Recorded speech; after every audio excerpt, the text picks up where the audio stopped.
Today's topic is feed your bugs for brain health. Welcome to the Restorative Longevity Podcast, where we share how to increase your quality of life while also increasing your longevity. Now let's welcome our host, Jimmy Yen, also known as the Acu-Sensei. Jimmy is a licensed acupuncturist, herbalist, nutritionist, and restorative longevity expert dedicated to guiding you on your journey to vibrant health and lasting wellness. Feed your bugs for brain health. So we talked about in the previous podcast, we talked about what the bugs are. The bugs are your microbiome, right? So that's what I mean by feed your bugs. You literally, I was about to say I was about to say you're not having these little bugs crawl around, but in actuality, you're having these little bacteria, viruses, fungi. They are crawling around all over in your body, right? So you do have bugs. You gotta feed them, right? So that's what we're talking about today, and that is the point of today's is feed your bugs. How do you feed it? Everybody, this is gonna sound like you're gonna be like, man, I knew that. So the point of today's podcast, feed your bugs for better brain health and better overall health. How do you do that? Vegetables, fruits, lentils, beans, legumes, right? Many of the things that some research are trying to tell you are bad for you, which doesn't make sense, right? Why would they tell you that's something that's been good for human beings, regardless of where you live in the world, it's been good for human beings for thousands of years since God created us, okay? But let's come back to feed your bugs. So what do we do? How do we feed your bugs? So we established in the previous podcast that your microbiome in your gut and your intestines determines your immune system. If you have a poor gut health, you will have a poor immune system. You want to fix your immune system, you fix your gut health. What does that actually mean?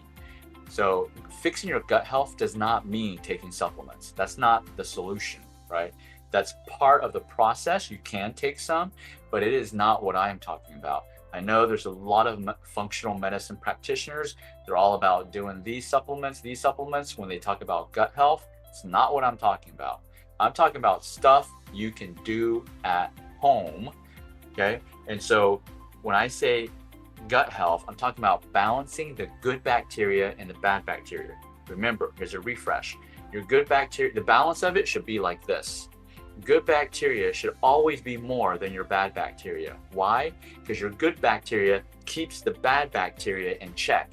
It keeps the bad bacteria from overgrowing and causing infections and causing distress in your body.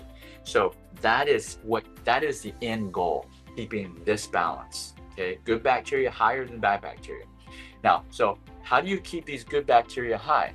Well, one way is you feed them, right? Just like our bodies, we need to eat. You need to feed these good bacteria so they are able to do their job.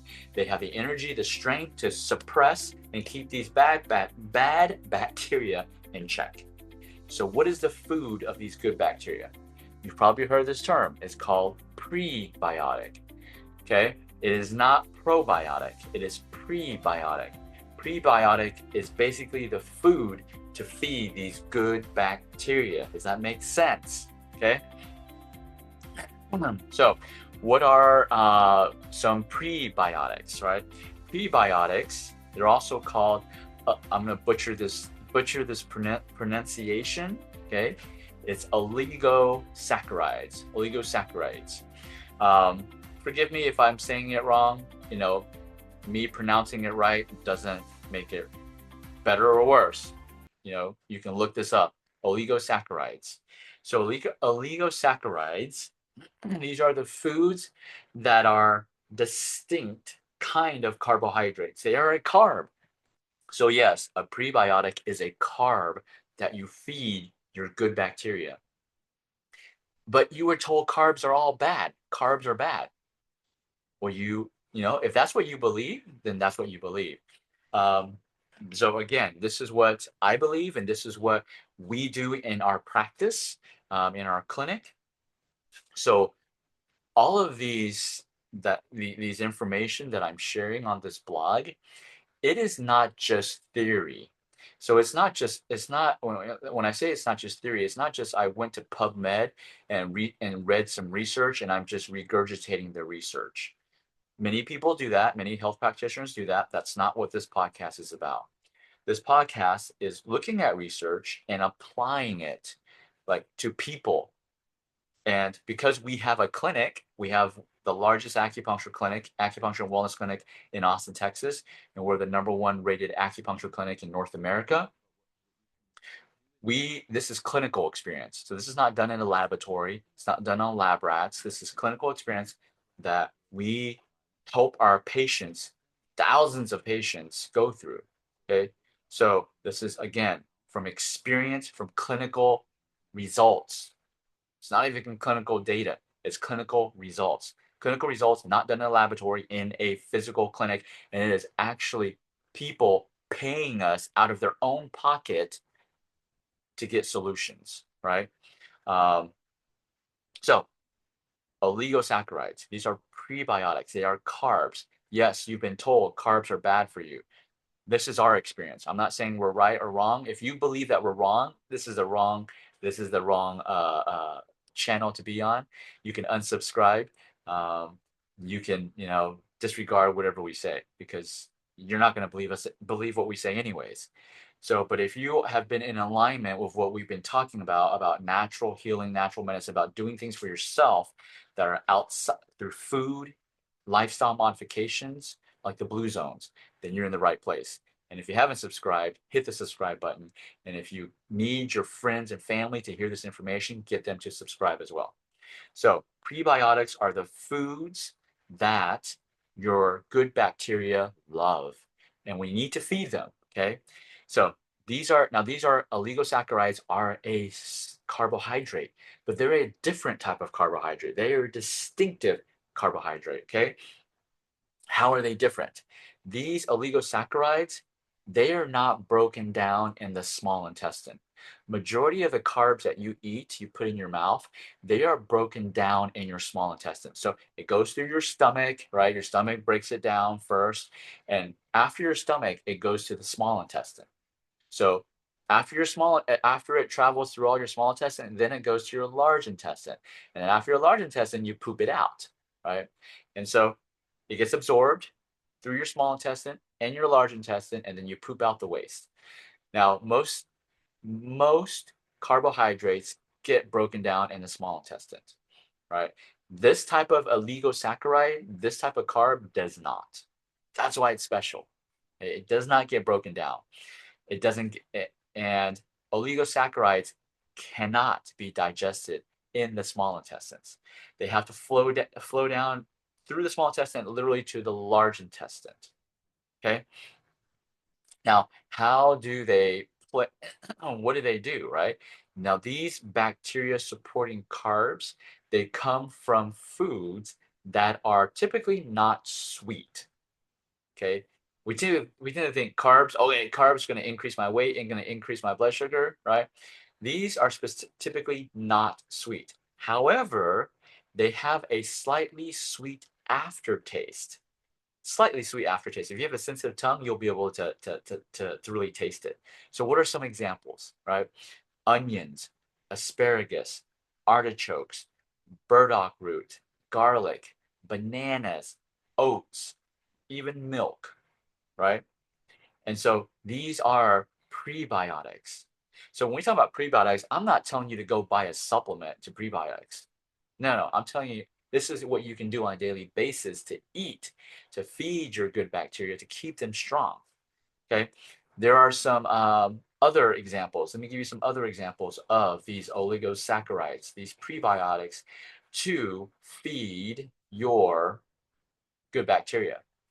So main categories: vegetables, fruits, legumes, and grains. I know in functional medicine right now, people are telling people don't eat grains. Okay. If you want to believe that, you can believe that. I tell my patients eat grains and legumes all the time. Nuts and seeds. Okay. So specifically, I just found this list. Dandelion greens, so fruits, you've got bananas, you've got apples, you got berries, you got blueberries, strawberries, raspberries, watermelon. These are all prebiotics, you know. And here's the thing, I've told our patients to eat apples as a prebiotic. Apples are actually a prebiotic and a probiotic. And so both of these, they help your beneficial bacteria, right? And so this is knowledge that we've actually gotten studying, being a Chinese medicine practitioner. This is what they did 3,000 years ago. They already knew this stuff. And it just, Western medicine, Western research is just happening to find this out now. But it's been done 3,000 years ago. That's why, you know, the information that we help and we instruct our patients to do at our clinic is focused on restorative longevity, not just longevity. Okay. Legumes and grains, lentils, chickpeas, black beans, oats, barley, whole wheat. These are all great prebiotic. Oh, did I just say whole wheat? Now you're thinking about, oh, but here in the US, everybody says don't eat gluten. You go to Italy, they are not saying don't eat gluten. I've had many friends, and you probably have this experience too. Many friends who are gluten sensitive, gluten allergic here in the US, they can't eat any bread, they can't eat any pasta, they can't do any of that stuff. They can't eat pizza. But then they go and take a family trip to Europe. They go to Italy. They take a little piece of pizza just to see if they can enjoy it. And then they eat it and they're like, oh, hey, I'm not breaking out. I have no GI upset. I'm not flaring up with acne. I don't have skin issues, psoriasis, eczema. And then throughout the whole vacation, they're eating pasta and pizza that has gluten in it. Okay? So you have to understand, when people here in the US say don't eat gluten, they're not really distinctively describing what actually they are meaning. Maybe they don't even know. Gluten here in the US is not the same as gluten everywhere else in the world. Gluten here is chemically made. It's not even a food, it is a chemical. That's why people have allergic reactions to gluten and they're sensitive to gluten. But when they go to Italy, where the gluten, natural forming gluten, is not chemically manufactured and bioengineered, food here in the US has been bioengineered more than any country in the world. That's why we have all these health issues. But when you go to somewhere else outside of the US and you start eating the same foods, you don't get the reactions. Okay?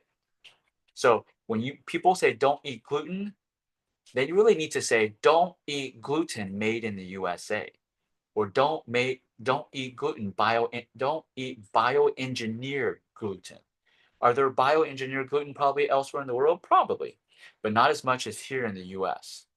So when someone says don't eat gluten, you got to clarify, what do you mean? Which type of gluten? Are you talking about Italian natural forming gluten? Or are you talking about bioengineered gluten, right? So bioengineered gluten, yes, you want to stay away from that. So going back to prebiotics, nuts and seeds are prebiotics. What are some examples? Flax seeds, chia seeds. Remember, chia seeds are phenomenal for the brain. I talked about that in a previous podcast, okay? I put that in my protein shake every time. Almonds, pistachios, these are great prebiotics. What are the sources? Some of you who love chocolate, you're going to love this. Cocoa, cacao, dark chocolate, without the added sugar, is actually a prebiotic. Seaweed is a prebiotic. Okay, so I've just given you a list of things that you can eat that will feed your good bacteria. So if you have a bad immune system, you need to eat those foods. Those foods need to start benefiting. You need to start strengthening your good bacteria so they can suppress your bad bacteria. Remember, if you have an autoimmune condition, you have a gut problem. Why do you think functional medicine practitioners who treat Hashimoto's, they treat rheumatoid arthritis, they treat any type of Graves' disease, autoimmune condition? Why do you think they start with your gut? Because your immune system starts in your intestines. Okay, so fix your intestine, you fix your autoimmune. Okay, so besides, these prebiotics, besides feeding your good bacteria, now again, research now here in the US is also finally finding out that these oligosaccharides can also help lower your cholesterol. They can help fight cancer, and they can help with detoxification. Again, this information has been researched elsewhere, Europe, Asia, long time ago. US, we're just behind, okay, because of financial issues. But this information has been around for 3,000 years. So what are the specific oligosaccharides, right, that can fight cancer, lower cholesterol? There are two categories. One that contains something called beta-glucans, and another one is called glucomanins. Again, I'm butchering their name, but you can look these up, okay? Beta-glucans, what are these? Where are they found? They are found in mushrooms, like reishi mushrooms and shiitake mushrooms. These specifically, research that has been done elsewhere, everywhere around the world, and just recently here in the US, has proven that these oligosaccharides, these prebiotics that feed your good bacteria, can also lower your cholesterol, fight cancer, and detoxify. Mushrooms. Okay, let me give you some other sources of these beta-glucans, right? Other sources. They can also regulate your blood sugar. Oats. So we're talking about grains. Again, everybody telling you don't eat grains. Now, there are certain people that should not start off eating grains because of the condition of your body. But eventually, I get everybody eating grains. Okay? If you can't eat grains, then that means your gut is still not restored. So what are some examples? Oats, barley, rye. They contain beta-glucans, which can lower cholesterol, fight cancer, blah, blah, blah, right? The reishi mushroom, shiitake, maitake, chaga, cordyceps, lion manes, and then legumes and seeds. This is another thing. A lot of practitioners, holistic practitioners, are telling people don't eat legumes. Legumes like lentils, split peas, flax seeds, these are in seeds, right? These all help lower cholesterol, fight cancer, detoxify. Seaweed, nori, kelp, spirulina, right? What do you think there's spirulina in almost every supplement that you eat, right? These are good for fighting cancer, right? Lowering your cholesterol. So the other category, glucomanins, where are these found? These are found in aloe vera juice, right? Aloe vera juice tastes terrible. I bought some and it tastes terrible, but they're good. They're good. They're a good prebiotic. They help they're like a laxative as well, okay? So what other examples are glucomanins? Psyllium husk, which helps us. It's a fiber supplement that helps you poop. Flax seeds, chia seeds, oats. You see how chia seeds are popping up everywhere? They're good for your gut and they're good for your brain. Remember in the previous podcasts, I said some people say it's the first, we have two brains in our bodies. One is the one we automatically know right here. The second brain is your intestines. Your intestines are your brain too, because your intestines produce 90% of serotonin. This is just research currently done in the US. There's many research done elsewhere that already established that the gut and brain are connected. So that's why we say your gut, you have two brains in your body, okay? Okay, so that is the prebiotics. So how else can we help these good bacteria? Well, common sense, you probably heard this, you need fiber-rich foods. Fiber-rich foods, right? They are crucial to your microbiome's health and therefore your brain health, okay, and your immune system health. They help you remove waste. They help you remove harmful toxins, and they also push through bad bacteria, right? Fiber. So what foods are the best fiber foods to help improve your intestinal health, your gut health, and your immune system health? Cruciferous vegetables, okay? High fiber fruits, leafy greens, legumes, unsugared whole grains. These are all the foods that many practitioners, holistic practitioners tell, especially people who have thyroid issues, not to eat. And guess what? These are the foods I tell our thyroid patients to eat. Doesn't matter you have Hashimoto's, hypothyroid, hyperthyroid, right? Now, some of these thyroid patients can't eat them initially, but I eventually get them on it. Right? They've been told cruciferous vegetables, you shouldn't eat them. Okay, because they suppress your thyroid hormones. Again, I'm just telling from our clinical experience of people we actually treat, not from something I read. It's something we actually treat every single day, and this is what we tell our patients to do. So cruciferous vegetables, broccoli, cauliflower, kale, baby bok choy, these are all examples of cruciferous. The high fiber fruits, the best ones, berries, cranberries, raspberries, blueberries, strawberries, the berries, they're the best. Leafy greens, collard greens, legumes, right? Whole grain cereals. So here's a reason why, on a side note, let me look at the chat. Hey Joyce, thanks for joining. Here's why, if you have gut disorders, you have intestinal disorders, you have colitis, you have IBS, you have thyroid problems, you have adrenal problems, why eating cruciferous vegetables, at first you will complain of, oh, I'm getting bloated. I just feel my stomach hurts. I get bloated when I eat those fruits. I can't eat those fruits, right? Those vegetables. That's true and not true. Here's the reason why. So again, these are fiber-rich foods.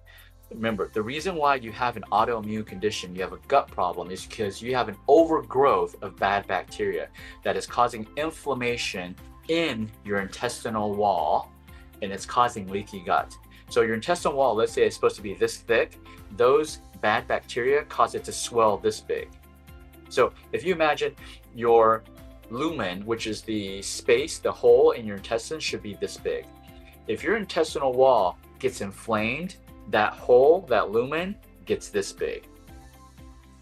It's smaller, right? So now fiber, what is fiber? Fiber, I like to say, is like a Mack truck. It's like a truck with, these little street sweepers. So they go through your intestines, okay? They go through your intestines and they push. Have you seen those street sweepers? They have them in probably in the East Coast and West Coast. They basically, collect all the junk on the road, and they have these little things that sweep, and it creates all this dust, but it's collecting, it's like pushing trash down the road, right? Imagine that in your intestines. That's what fiber does. It's got these sweepers. So when it's sweeping up the bad bacteria, that creates all these fumes. That's why you feel gassy. Have you ever noticed that when you eat, those of you who think you cannot eat cruciferous vegetables, that you get bloated and gassy? Remember, those fiber is just like you are a street sweeper. It's sweeping it up. It's sweeping all this bacteria, fungi, gas. That's why you have a lot of gas, okay? And it's also pushing through those bad bacteria. So now this truck normally fits in this hole, this lumen in your intestines. So you have the perfect size, you have, enough fiber to go through. But let's say your fiber, the size of your fiber is this thick, okay? So it fits perfectly, right? Now, you shrink that hole, your fiber's still this thick. How is it going to get pushed through that? That's why you have to strain. That's why, see, so imagine this Mack truck trying to get into this small little hole now. No wonder you feel abdominal pain. No wonder you get constipated. No wonder you get bloated. Does that make sense? Am I making sense, guys? Does that analogy make sense to you? Type in the chat if it does, okay? If it doesn't, I'll try to give another analogy.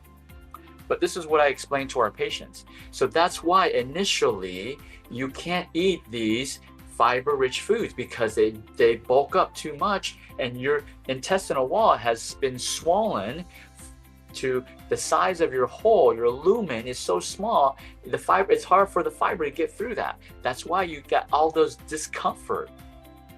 So what's the first step? The first step is decrease this.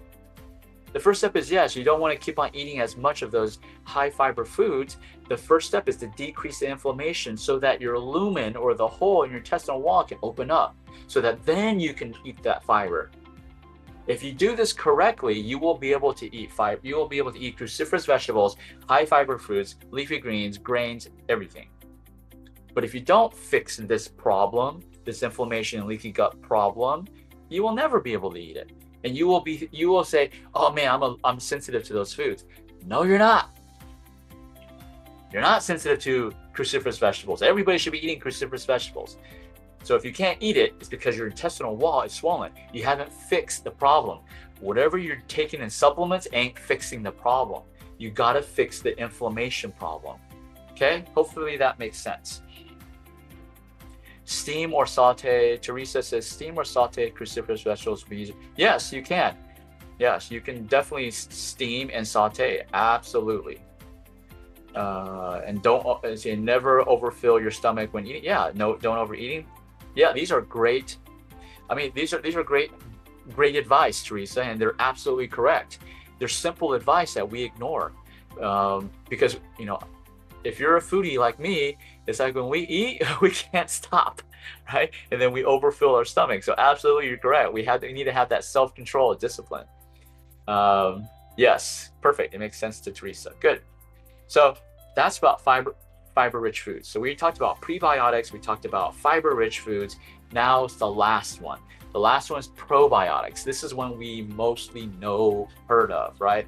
Probiotics are actual bacteria. So let's go back and re-summarize. The goal is this. Your good bacteria should be here at this level. Your bad bacteria should be here. Your good bacteria should always be more than your bad bacteria so we can keep it in check. But if your good bacteria even gets level with bad bacteria, you will have health issues. Your immune system, you have allergies, you have autoimmune problems. If this goes like this, that's even worse. That's really the autoimmune problems, right? So one way to benefit the good bacteria is, number one, to feed the good bacteria so it can grow stronger, right? The other one, that's prebiotics. The second method is to eat fiber-rich foods to get rid of the bad bacteria, right, out of your intestines, so we can hopefully lower it. Here's the third way. The third way is just eat more good bacteria so it can do this, right? So this is the third way, which is called probiotics. Hopefully this is making sense. So probiotics is actually eating live bacteria. It replenishes your good guys, your good troops, okay? So where are probiotics? Probiotics are naturally provided by fermented food. Fermented and cultured food, okay? Fermented milk like yogurt and kefir, and pickled vegetables, sauerkraut. In the US, it's more common sauerkraut. In Asia, we have pickled everything like kimchi. We have seaweed fermented. We have tofu fermented. We have every vegetable fermented. My parents, what they've done, and they still do, they ferment vegetables, all vegetables, in a jar, in a big glass jar. They keep it under the cabinet. They fermented it for about 3 months, right? And so I also take a shot of that, of probiotics. They create their own that's how you can make your own probiotics. So you ferment that and it gives you probiotics, right? And so those are the best source. Now, can you take a supplement for this? Absolutely. And in the previous podcast, I think last week or the last 2 weeks, I talked about how, if you're going to take a supplement, probiotics, I instructed on how to do that actually. Okay. And so, but if you want natural good bacteria, you have an autoimmune condition, you have an immune system problem, you have a gut problem, you need to eat more good bacteria, fermented food. Now, yogurt and kefir, I'm not a fan of because does it have probiotics? Absolutely. I'm not a fan of because 3,000 years ago, they have found, okay, that, and this has nothing to do with the lactase enzyme, nothing to do with that. Animal milk, cow's milk, goat's milk, causes mucus secretion in the human body. Okay, now eating the fermented yogurt and kefir, it reduces it, but it still causes our human body reacts to it in a negative way. It's like it's sensitive and allergic to it, and it generates mucus and inflammation. So if you have like pollen allergies, or I would say pollen allergies, this is what we tell our patients, okay? None of this, all of this stuff, it ain't theory for us. This is stuff we tell our patients every single day. Okay, this is in clinic, real patients paying real money, not a scientific study where the scientific study pays the patients, right? I mean, for me, I trust when people are paying their own money, they are, because if they're paying their own money and if it doesn't work, do you think they'll keep on coming to our clinic and paying us? They won't. In a scientific study, they actually pay people to be a participant. So I'm not saying their opinion won't be accurate, but I'm just saying for someone to pay money and say, hey, I'm willing to pay you money because what you do actually works, what you tell me, the advice you tell me actually works, right? And I'm referring my family members and friends to you, and they're actually paying money, that tells me that what we're doing actually is working, right? And so this is what I tell our patients. If you have pollen allergies, first step, you stop all animal dairy products for 2 weeks. Milk, yogurt, ice cream, butter, all of it. You stop all of it for 2 weeks. Zero amount. You have to eat at home because almost everything outside has dairy in it, right? Everything good. Here's the thing. I'm telling you, I'm a foodie. I love to eat, okay? So I know it's hard. I feel you. But if you have allergies, you're suffering, cedar fever, ragweed, whatever, smoke, whatever, you have allergies, stop dairy products for 2 weeks and see if it improves, okay? Stop. Now don't substitute it with sugar, but just stop that. When we did that with children, when we advised our children to do that, 50% of their allergy symptoms went away. We didn't do anything else. We just told them this one thing. Stop. We told the parents, because we don't treat children in our clinic, and but our patients always ask us, what can I do for my family at home? Blah, blah, blah. Or my kids don't want to do acupuncture. What can I do, at home? I'm telling you for free right now what patients pay thousands of dollars to ask us. Okay, stop dairy for your kids, especially if they're autistic, the autism spectrum, they got ADHD. Stop dairy products for 2 weeks. Okay, keep everything else the same. Stop dairy products. For allergies, we have known 50% of their symptoms go down just by doing this one thing. Okay, so that's what I'm saying. You can eat yogurt and kefir, just keep it minimal. All right, guys. So 3 ways. Let me summarize again. You've got to benefit your good bacteria. The 3 ways that I taught, that I just basically what we tell our patients to do, is what I shared today. First one, feed your good bacteria so they get stronger. It's called prebiotics. Second one, get rid of the harmful bacteria. It's called fiber-rich foods. Third, just eat more good bacteria. It's called probiotics. All right, guys. Hopefully you enjoyed today. Teresa had one more comment. Your stomach is roughly the size of your fist. You should only eat until the stomach's about 1/3 full to allow for liquids. Yeah, Teresa, you're correct. This is what we tell our patients. You want to eat till you're 80% full. So if you're taking notes, again, this is what we tell our patients that pay us thousands of dollars to help reverse their autoimmune. Eat 80% full. What does that actually mean? How do I even measure that, right? That's probably what you're wondering. 80% full is this. You eat, first of all, you need to eat slow. If you eat too fast, you'll pass your 80% full. You won't even realize it. Eat slow, chew your food. You'll get to a point where you're like, I'm good. I feel pretty good. My stomach's not 100% full. I could eat a little more. I think I can eat a little more. Still got some room. That's 80% full. That's when you should stop. Okay? You're like just a little hungry, but your hungry is from your brain. It's not because your body's saying you actually need more food. Okay? So that is 80% full. All right, guys. Thank you for tuning in. Hope you enjoyed today's episode. Again, make sure you get people to subscribe. Rewatch this if you didn't get all the food list that I went over. because I went over exactly what foods to go in these 3 main categories. Joy said, Jimmy, the analogy you are making makes sense and could explains why these probiotics and rich foods help our healthy. Perfect, Joyce. I'm glad it fit. And this is what I do for our patients. I use simple analogies so that they can understand why they are doing what they're doing, why we are suggesting the advice that we are suggesting, instead of just saying, hey, go eat this, just do it because I told you. Right? We don't do that in our clinic. We explain why. The fact that issues with dairy products are due to the fact that they are not fed a normal natural diet. Absolutely, Teresa, absolutely. The food industry here in the US is terrible. The way the animals are raised is terrible. You want to tune in to next week's episode because I'm going to talk about that. Okay? All right, guys. Thank you, Teresa, Joyce, for commenting and just engaging. I love engagement.